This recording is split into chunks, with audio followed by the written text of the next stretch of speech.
Okay, so that's challenge number one.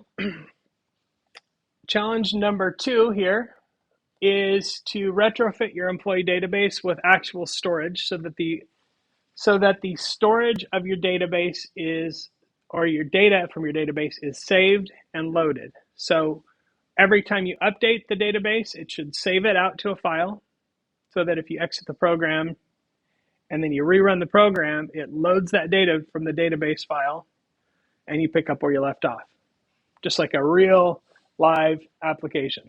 Okay, so we're using a text file to open the data and a text file to save it to each time a record is updated. Um, there will need to be a function to convert the data to text format and back. I'm going to show you how to use a module called Pickle.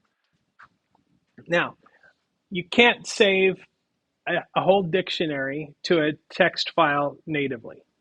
What you can do is you can take a dictionary file.